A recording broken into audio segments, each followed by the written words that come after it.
विद्यार्थियों, आज अपन पढ़ेंगे एक ऐसे महान स्वतंत्रता संग्राम सेनानी जिन्हें अपन कहेंगे भारत का प्रथम स्वतंत्रता सेनानी नायक, जिसने कि नारा दिया था, मारो फिरंगियों को मारो। बच्चों, आपने ठीक समझा। आज अपन पढ़ेंगे मंगल पांडे के बारे में। मंगल पांडे का जन्म नगवा, बलिया, उत्तर प्रदेश में हुआ। उनके पिताजी का नाम है दिवाकर पांडे और मां का नाम है अभिरानी पांडे।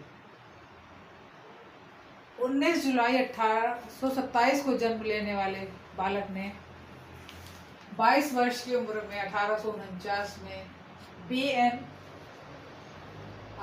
बंगाल नेटिव इन्फेंट्री को ज्वाइन किया 22 वर्ष की उम्र में। बच्चों, मैं बताना चाहूंगी, ये जो बैरकपुर छावनी उस समय के संपूर्ण भारत की सबसे बड़ी रेजिमेंट मानी जाती थी, जो कलकत्ता से 16 किलोमीटर दूर थी।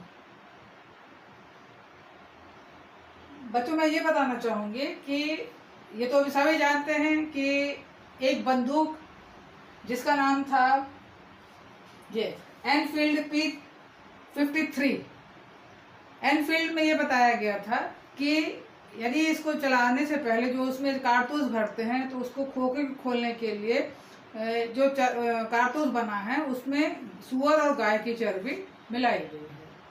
और ये जो गन है फरवरी 1855 से भारत में करने का प्रयास किया गया इसको। पर इससे पहले यदि मैं आपको गन के बारे में बताऊं कि दुनिया में सबसे पहले गन कैसे आई, तो सबसे पहली गन 1288 में आती है और इसका नाम है हैंड लॉन्ग जियान हेड कैनन। ये जो थी सबसे पहले गन आई। और यदि अपन भारत में देखें कि भारत में बंदूक का इस्तेमाल कब से होने लगा, तो अभी जितना मैंने पढ़ा उस रिसर्च के दौरान मैंने जो देखा कि मुगल काल में बंदूक भारत में उपयोग आने लगा। और सबसे पहले जो और गन जो है, मगर अकबर की गन का नाम बताया गया है संग्राम। गन का भारत में उपयोग होता था। पर जब रेजिमेंट में उपयोग होने लगा तो ये जो एनफील्ड P53 थी, उसके में ये कहा जाने लगा कि सुअर और गाय की चर्बी को मिलाया जा रहा है, तो इससे जो मुसलमान और हिंदू दोनों की धार्मिक भावनाओं में ठेस तो पहुंचती ही थी। और इधर भारत में अंग्रेजों का जो उनका जो संघर्ष था भारतीय जनता का, वो भी एक अपने चरम सीमा पे पहुंचने के लिए था, क्योंकि ये लोग प्रयास कर रहे थे कि हमको इन सब चीज़ों का विरोध करना चाहिए। पर ऐसा कहा जाता है कि जब सैनिकों की मीटिंग हुआ करती थी तो उस मीटिंग में हर व्यक्ति जो सैनिक थे अपना भाग लेते थे। पर कहा जाता है कि मंगल पांडे जब उन्हें अपना मीटिंग लिया करते थे तो हमेशा कहा करते थे कि हमको अपने भारत की आज़ादी को भी दिलाना है और हमें अपना जो धर्म पर जो हमारे चोट पहुंचाई जा रही है, उससे हमारी भावनाएं जो आहत होती है, हमको उसका भी विरोध करना चाहिए। पर जैसा कि आप जानते हैं, जयचंद का जमाना शुरू से रहा है, आज भी है। किसी ने शिकायत कर दी, चाटुकारों ने शिकायत कर दी और अंग्रेजों तक ये बात पहुंच गई, रेजिमेंट से बाहर ये बात पहुंच गई कि ऐसा किया जा रहा है। तो ये बात तो थी 2 फरवरी 1857 को। कई बैठकें होती हैं, बैठकों में तय होता है, परंतु 29 मार्च 1857 को उस दिन संडे था और कहा जाता है कि उस दिन मंगल पांडे का गुस्सा कुछ तूफान पे था। और जब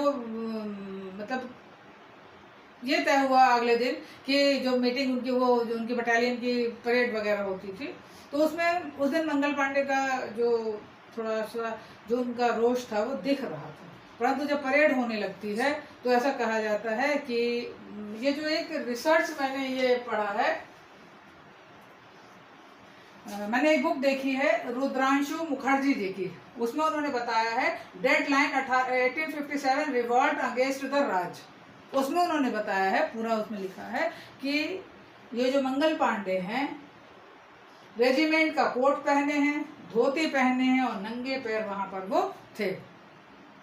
और उन्होंने मतलब अपने साथ के जो उनके साथी थे उनको उन्होंने कहा कि फिरंगी यहाँ है, तुम सब लोग तैयार क्यों नहीं हो और हमको इसका सामना करना चाहिए। तो उन्होंने जब फिर अपने साथियों को ललकारा है तो सब आक्रोशित भी हो जाते हैं। तो उन्होंने कोशिश करी कि जो वहां पर निकल रहे थे, जो उनके थे, थोड़ा सा इसको वो करना पड़ेगा।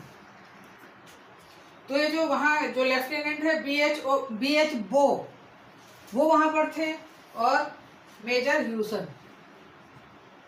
मंगल पांडे ने अपने बंदूक से जो गोली चलाई तो बो को न लगते हुए उनके घोड़े को लगी है। इस बीच वो लोग अलर्ट हो गए। तो ऐसा कहा जाता है कि शेखू पलटू, जिसने कि अंग्रेजों का साथ दिया, और उसने मंगल पांडे को पीछे से पकड़ लिया। और तब मेजर ह्यूसन कहते हैं हम पांडे को अरेस्ट करना मांगता, क्योंकि ये स्वाभाविक है, उन्होंने भी अपना कुछ आक्रोश दिखा ही रहे थे। और इस बीच उन्होंने जब लगा कि पूरी उनकी टुकड़ी आ गई अंग्रेजों की और उनको वो पकड़ने लगे, तो मंगल पांडे ने सोचा अंग्रेजों के हाथ में हम ना जाए। वो अपनी बंदूक से खुद को घायल करने लगे, तो वो घायल भी हो जाते हैं। तो वहां पर अंग्रेज सैनिक कहते हैं, वहां का जो सार्जेंट है वो कहता है हम पांडे को ठीक होना मांगता।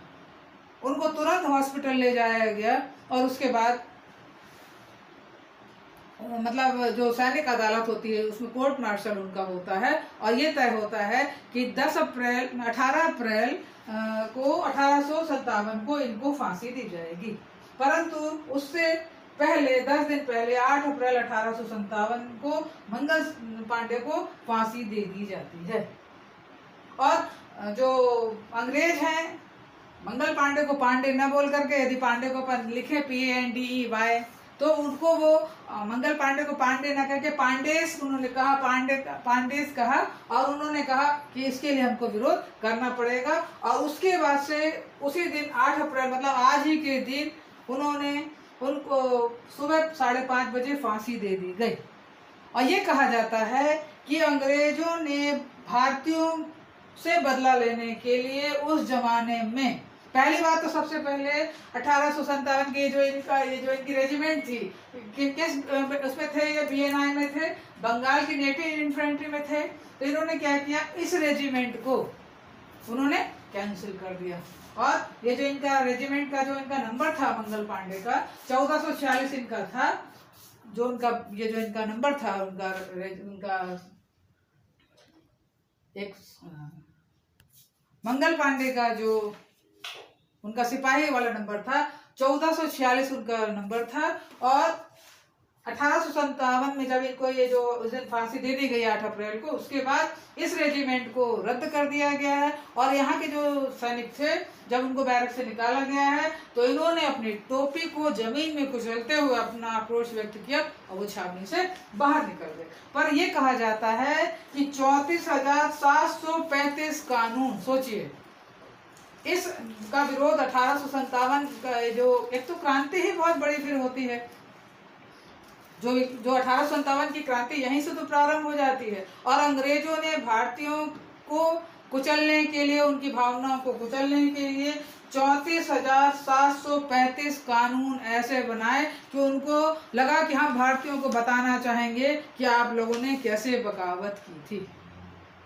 फिर उनसे प्रेरित होकर के पूरे भारत में 1857 की क्रांति होती है। स्वाभाविक है कि वो तो सफल नहीं हो पाई, यही वजह है कि हम 1947 में हम स्वतंत्र होते हैं। और उसके बाद देखा जाए तो इनके शहीद होने के 127 वर्ष बाद भारत सरकार द्वारा 1984 में डाक टिकट जारी की जाती है और कई अच्छी फिल्म बनी हैं। तो 2005 में मंगल पांडे द राइजिंग एक फिल्म भी बनी है। और चूंकि ये नगवा बलिया के थे तो भोजपुरी भाषा में बहुत अच्छे अच्छे लोकगीत बने हुए हैं और देश प्रेम की भावना जागृत करने के लिए आज भी मंगल पांडे का नाम लिया जाता है।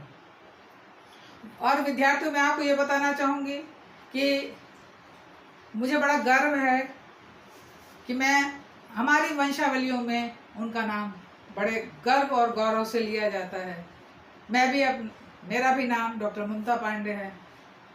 मैं भी बलिया की रहने वाली हूँ और जब जाती हूँ तो मुझे मंगल पांडे जी का वो जो स्टैच्यू है उस पर लिखा हुआ वो सब चीज़ें बहुत मैंने देखा, मुझे बहुत गर्व महसूस होता है।